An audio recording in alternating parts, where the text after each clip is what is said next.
Good evening everyone and welcome to today's daily test paper discussion. आज हमने conduct किया था new NDA daily test paper number 39 और इस पार्टिकुलर वीडियो में हम लोग इसी के क्वेश्चन को डिस्कस करने के लिए जा रहे हैं।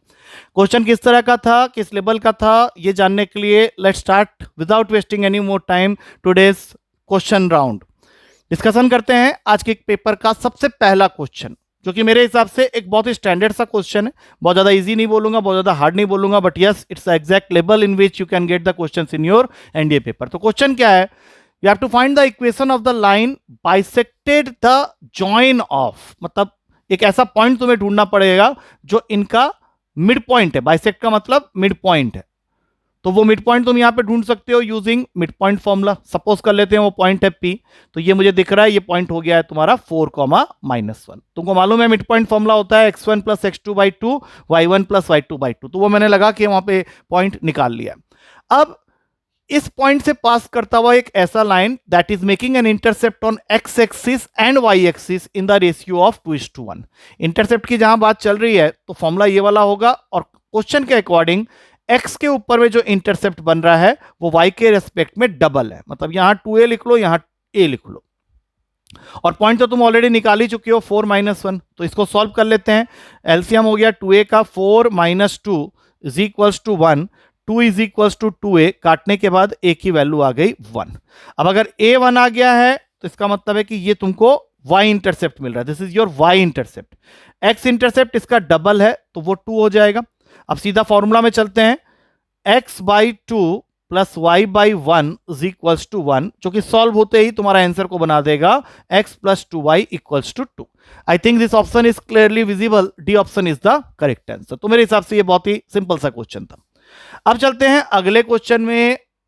सर्कल के इमेज के बारे में बात कर रहा है। ये बढ़िया क्वेश्चन है, इसको देखना जरा अच्छे से समझना इस क्वेश्चन को, क्योंकि इसमें स्ट्रेट लाइन का भी कंसेप्ट है और सर्कल का भी कंसेप्ट है। क्वेश्चन क्या कर रहा है ध्यान से देखो। तुम्हारे पास एक सर्कल है जिसकी इक्वेशन यहां पे तुमको दे रखी है, x square plus y square plus 16x minus 24y plus 183 equals to 0। अब you have to find the equation of the image of this circle, जो कि शायद यहां पे कहीं पे आएगा इसका image with respect to a line mirror. एक लाइन के रेस्पेक्ट में तुम्हें देखना है, इसलिए उसको मिरर कह रहा है, और उस लाइन की इक्वेशन को दिया हुआ है तुम्हें 4x plus 7y plus 13 equals to 0। तो सीधी सी बात है, जो इस सर्कल का रेडियस होगा वही इस सर्कल का भी रेडियस होगा, सिर्फ बदलेगा तो सेंटर पॉइंट। तो पहले तो इस सर्कल का सेंटर और रेडियस निकाल लेते हैं जो तुम्हें गिवन है। तो I think that you have already got -8, और लगे हाथ तो रेडियस भी निकाल लेते हैं। तो रेडियस हो जाएगा 64 प्लस 144 माइनस 183।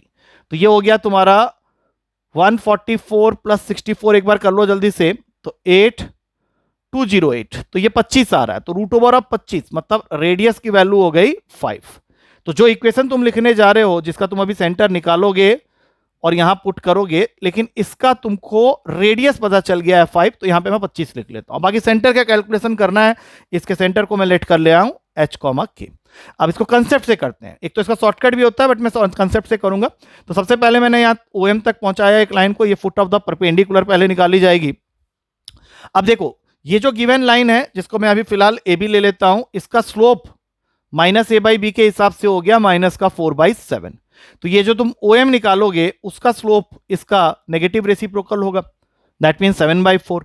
और ये OM किस पॉइंट से पास कर रहा है, मतलब वो जो तुम्हारा सेंटर पॉइंट है वही इस क्वेश्चन में पॉइंट का काम करेगा। तो वो तुमको -8, 12 दिया हुआ है। तो सीधा फॉर्मूला में डालते हैं, y - 12 is equals to 7/4 into x -8। 4y - 48 is equals to 7x - 56। तो फाइनली आ गया 7x - 4y और -56 प्लस 48, ये हो जाएगा अपना -8 इज इक्वल्स टू 0। अब इन दोनों का जो इंटरसेक्शन पॉइंट होगा वो मुझे m देगा, और उसका मिड पॉइंट फॉर्मूला लगा के मैं hk तक पहुंचूंगा। मतलब वी नो दैट कि object distance is equals to image distance. तो हमने क्या क्या निकाल लिया, तो एक तो तुमने ये लाइन निकाल लिया, इसको यहां लिख लेते हैं। OM की इक्वेशन है 7x - 4y इक्वल्स टू 8, और तुम्हारा ये जो लाइन है ये भी आ गया है अपने पास। अच्छा मैं थोड़ा सा गलत कर रहा था, इसको ठीक कर लेता हूं मैं। 56 प्लस 48 हो जाएगा, 56 प्लस 48 104 होता है। ये इक्वेशन गलत लिखी है मैंने, तो ये यहां पे जाके बन जाएगा माइनस का 104। उसके नीचे ये इक्वेशन लिखते हैं 4x प्लस 7y माइनस का 13। अब इस इक्वेशन को 7 से और इस इक्वेशन को 4 से मल्टीप्लाई कर देते हैं। थोड़ा सा क्लमजी हो रहा है, मैं यहां करने की कोशिश करता हूं। 28x minus 16y is equals to minus 416, और इसके नीचे लिख लेंगे 28x 7 से मल्टीप्लाई किया है plus 49y is equals to minus का 91, माइनस 13 ही है ना, हाँ माइनस का 91। अब इनको करो सब्ट्रैक्ट, साइन चेंज हो जाएगा, ये गया, ये बन गया माइनस का 65y और ये बन रहा है माइनस का 325। तो ये कट के y की वैल्यू आ गई 5, मतलब इस m पॉइंट का कोऑर्डिनेट y जो है वो 5 है। अब इसको उठा के तुम इस इक्वेशन में चलो पुट कर लेते हैं, इससे x मिल जाएगा, तो 4x plus 35 plus 13 is equals to 0। तो यहां से x की वैल्यू मुझे दिख रही है -12 आएगा। तो इसका मतलब है तुमने ये निकाल लिया है। अब मिड पॉइंट फॉर्मूला लगा के h और k तक पहुंचना है। चलो ये भी कर लेते हैं, -8 plus h/2 is equals to -12, यही आ रहा है ना, एक बार चेक कर लो अच्छे से। हाँ, -8 प्लस h/2 इक्वल्स टू -12, तो यहां से आ गया -8 plus h is equals to -24 और h की वैल्यू आ गई -16। मतलब तुमको ऑलरेडी सेंटर का कोऑर्डिनेट पता चल गया, x कोऑर्डिनेट -16। अब इसी को यूज करो दूसरे के लिए, 12 plus k by 2 is equals to 5, तो k की वैल्यू आ गई 2, ये आ गया तुम्हारा सेंटर। अब तुम इसको उठा के यहां पे पुट करना है, तो ये बन गया x प्लस 16 का whole square plus y minus 2 का whole square is equals to 25। I think यहां से तुम आंसर तक गेस कर सकते हो, 32x वाला कोई ऑप्शन होगा और 4y वाला ये रहा, तो यही तुम्हारा सही आंसर है, D is the correct answer. Question lengthy जरूर है, बट देन अगर तुम इसको समझ रहे हो तो definitely you can expect this type of question in your NDA paper. Nowadays इस तरह के क्वेश्चन वो पूछ सकता है। अब चलते हैं अगले क्वेश्चन में। ये क्वेश्चन शायद मैंने पहले भी दिया हुआ है और बहुत ही सिंपल सा क्वेश्चन है। तुम्हारे पास में पैरामेट्रिक फॉर्म में ये इक्वेशन है और तुम्हें बताना है कि ये किसको रिप्रेजेंट कर रहा है। तो सबसे पहले यहां से x/3 की वैल्यू निकाल लो, जो कि है cos t plus sin t, और ठीक उसके नीचे लिख लो y/4 की वैल्यू, जो कि आएगा cos t minus sin t। Cos और साइन में रिलेशन एडिशन का होता है, तो दोनों को स्क्वायरिंग करके ऐड कर दो, तुम्हें अपने आप इक्वेशन मिल जाएगा। तुम्हें यही बताना है ये किसको रिप्रेजेंट कर रहा है, स्क्वायरिंग एंड एडिंग। तो x²/9 प्लस y²/16, ये तो आना ही आना है। इनको जरा स्क्वायरिंग कर देते हैं, तो cos² t plus sin² t plus 2 cos t sin t, और नीचे में आ गया again cos² t plus sin² t minus 2 cos t sin t। और इसको अगर मैंने ऐड किया है तो साफ सी बात है कि ये टर्म्स तो कैंसिल हो गए। cos² theta plus sin² theta 1 होता है, 2 बार है तो यहाँ 2 आ गया, और बाद में 2 को नीचे फेंक दो ताकि ये इक्वेशन बन जाए, और ये इक्वेशन तुम्हारा फाइनली बन गया है एलिप्स का, x² plus y² equals to 1 के फॉर्म में। So C will be your correct answer. I don't think इसमें कोई ज्यादा दिक्कत आई होगी। अब आते हैं फोर्थ क्वेश्चन में, जो कि एक शॉर्टकट के द्वारा कवर हो जाएगा। तुमको एक क्वाड्रेटिक इक्वेशन दे रखी है, that is a plus B whole multiplied with x² minus of a plus B plus C whole multiplied with x, और लास्ट में k है लेकिन k को उसने c बता दिया, तो प्लस c इक्वल्स टू 0। अब अगर मैं इसको सॉल्व करने बोलूंगा तो तुम्हें अपना ट्रिक यूज करना है। मैंने तुम लोग को ये ट्रिक बताई थी कि कोई भी इस तरह का क्वेश्चन जो थोड़ा सा देखने में क्वाड्रेटिक गंदा सा लगे, तो उसमें सबसे पहला काम क्या करो, अपने कोफिशिएंट ऑफ x² x और कांस्टेंट टर्म को ऐड करके देख लो। अगर तुम्हारा ये a प्लस बी प्लस सी 0 के इक्वल आ जाए तो हम लोग सीधा कंक्लूड कर देंगे कि इसके रूट्स होंगे 1 एंड c/a। और ये आइडिया मुझे इस इक्वेशन को देख के ही हो गया था, because a is your a plus B के जगह में -a minus b minus c, और c के जगह में प्लस c है, तो ये तो सारे के सारे एक दूसरे से कैंसिल हो रहे हैं, तो ऑब्वियस सी बात है ये इस रिलेशनशिप को सेटिस्फाई कर रहा है। तो इसके रूट्स हो जाएंगे एक तो 1 और एक c/a। इस इक्वेशन के हिसाब से c/a मतलब c/a प्लस b। अब सिर्फ ये चेक कर लो किस ऑप्शन में ये आंसर है, तो ये सी ऑप्शन में अवेलेबल है, तो C will become your correct answer. ये इजी क्वेश्चन था। अब ये देखो सिंगल क्वेश्चन के दो पार्ट्स, इस तरह के क्वेश्चन आजकल खूब पूछे जा रहे हैं एनडीए में, तो इसको थोड़ा ध्यान से करना। क्वेश्चन क्या है कि let P is the sum of first N positive terms of N increasing AP A and Q is the sum of, तुम्हारा रेशियो कहाँ दिया हुआ है, सम ऑफ ये दिया हुआ है अनदर, तो रेशियो ऑफ तुम्हारा यहाँ पे वो मिसिंग है। मैं एक बार इसको चेक कर लेता हूँ, ये टर्म्स क्या थे तुम्हारे, एक सेकेंड, ये मिसिंग है यहाँ पे।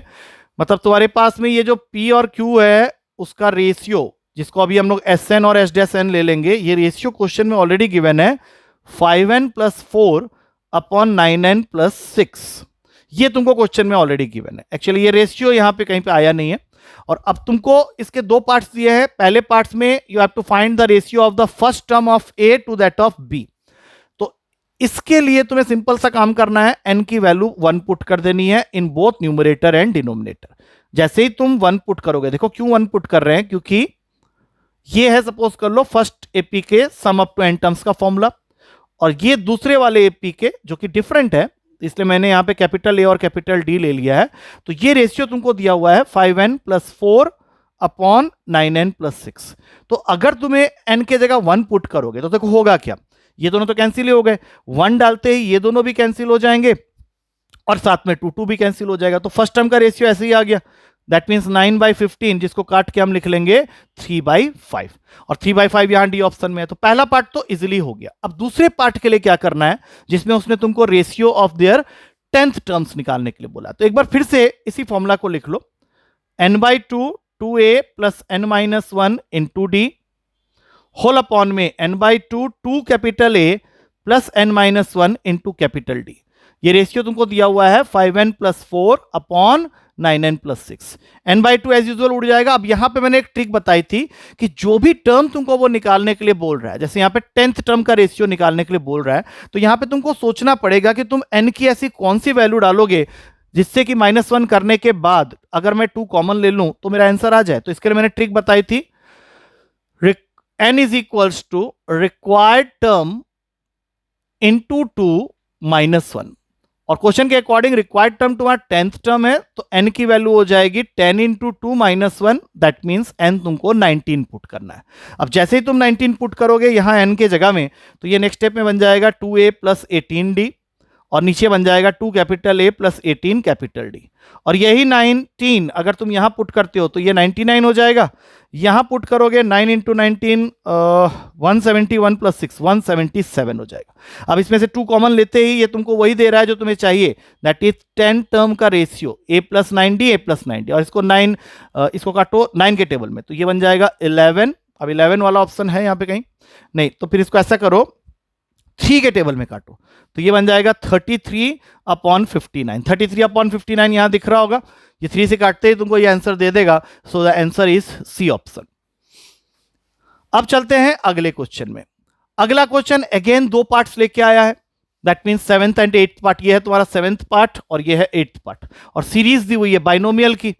तो बाइनोमियल के सीरीज को जब भी हमने ऐसा एक क्वेश्चन पिछले पेपर में भी किया था, ये है तुमको फाइंड करना है। तो तुम्हारा जो एक्सपेंशन है वो यह है 1 + x whole raise to the power of n is equals to 1 + t1x + t2x² + t3x³, और ये जा रहा है अप टू tn(xn). और तुम्हें जो सीरीज फाइंड करनी है उसके अकॉर्डिंग 1 कहीं है ही नहीं, और यहां है t1 + 2t2 + 3t3। इसका मतलब कहीं ना कहीं डेरिवेटिव की बात हो रही है। तो एक काम करते हैं, डिफरेंशिएट कर देते हैं विथ रिस्पेक्ट टू x, जिससे कि ये बन जाएगा n × 1 + x के पावर में n-1, 1 गायब हो जाएगा, ये t1 बन जाएगा, ये 2t2x बन जाएगा, ये 3t3x² बन जाएगा, और सबसे लास्ट में n x के पावर में n-1 बन जाएगा। अब तुम सोचो कि x तो उसको चाहिए नहीं, उसको सिर्फ t1 + 2t2 + 2t3 चाहिए, तो इसका मतलब है कि वो चाहता है कि तुम x को रिप्लेस कर दो 1 से। अब जैसे ही तुम्हें x की जगह 1 डालोगे तो ये बन जाएगा 1 + 1 2 के पावर में n-1, और तुम्हारा पहले पार्ट का आंसर तुम्हारे सामने खड़ा है, क्योंकि तुमने अगर x की जगह 1 पुट कर दिया तो तुमको यही मिलेगा जो तुम्हें पूछा गया है। ये तुम्हारे फर्स्ट पार्ट का आंसर आ गया है, देख लो, n × 2 की power n-1, C is the correct answer. नहीं, ये वाला, this one is C. Second part में सेम आंसर मांगा है, लेकिन इस बार उसने क्या किया है, तुमसे मांगा है 1 - t1 + 2t2, ये पूछा हुआ है। ओके, तो 1 - t1, दैट मींस इस बार तुमको x के जगह -1 डालना पड़ेगा। जैसे ही तुमने x के जगह -1 डाला तो क्या होगा, ध्यान से देखो, यहां से तुम देख सकते हो कि -1 डालते ही ये पार्ट तो तुम्हारा 0 हो गया, और तुम्हारे पास में आंसर में क्या आ रहा है, 1 - t1 + t2, क्योंकि x की जगह -1 डालोगे तो ये हो जाएगा 1 - t1 + t2 - t3, और x की जगह जैसे यहां -1 डाला तो ये 0 हो जाएगा। So correct answer is 0। देख सकते हो यहां पे आगे -t3 आएगा, फिर +t2 आएगा, और आखिरी में +-1 के पावर में n tn आ जाएगा। अब चलते हैं अगले क्वेश्चन की तरफ। अगला 9th क्वेश्चन है 3D का, जिसमें तुमको बोला जा रहा है कि there is a point P which is lying on the line joining these 2 points. तो पहले ये दोनों पॉइंट्स को बनाते हैं और उसके कहीं एक जगह में बीच में उसको डाल देते हैं पॉइंट को। अब ये मुझे नहीं पता ये इंटरनली या एक्सटर्नली, लेकिन ये पता चल जाएगा कुछ देर के बाद। तो ए पॉइंट का कोऑर्डिनेट है 1 2 3, बी पॉइंट का कोऑर्डिनेट है 2 10 1। I don't know where is this point, तो मैं यहां पे पी रख लेता हूं, एक्स वाई जेड। इसमें से जेड वाला कोऑर्डिनेट तुमको दे रखा है, if Z coordinate of the point P is 7, Z coordinate दे रखा है 7, तो यहां इसको बना लो 7, और इस रेशियो को मान लेते हैं m/n। तो सेक्शन फॉर्मूला के हिसाब से जेड कोऑर्डिनेट पता है, तो z is equals to mz2 + nz1 upon m+n। इससे मुझे रेशियो पता चल जाएगा। This is your x1 y1 z1, this is your x2 y2 z2, and this is your xy 7। यहां पे 7 लिखो, 1 × 1 नहीं, 1 × 1 क्यों, m × 1 + n × 3 अपॉन में m+n। तो आंसर क्या आ गया, 7m + 7n is equals to m + 3n।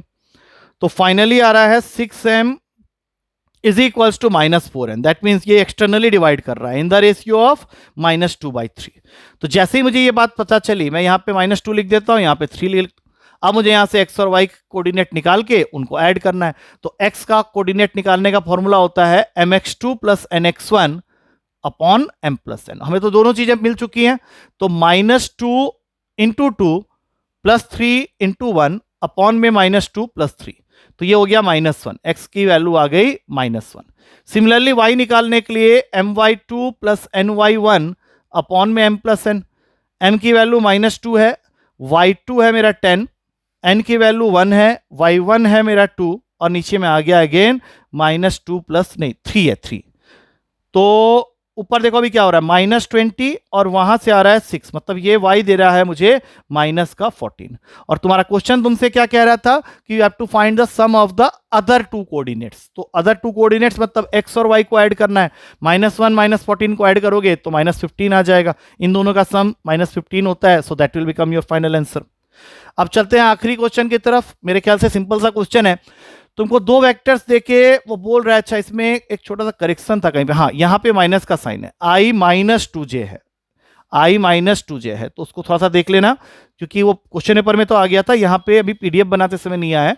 मतलब तुम्हारे पास में जो ये वाला वेक्टर है, सेकंड वाला वेक्टर जहां पे है, वहां पे i और j के बीच में कुछ नहीं है, यहाँ पे माइनस का साइन है। तो अगर तुमको x की वो वैल्यू निकालनी है जिससे कि इन दोनों वेक्टर्स के बीच का एंगल ऑब्ट्यूज हो, तो देखो ऑब्ट्यूज तब होता है जब cos थीटा की वैल्यू लेस देन 0 होती है। ठीक है, ऑब्ट्यूज का मतलब cos थीटा लेस देन 0।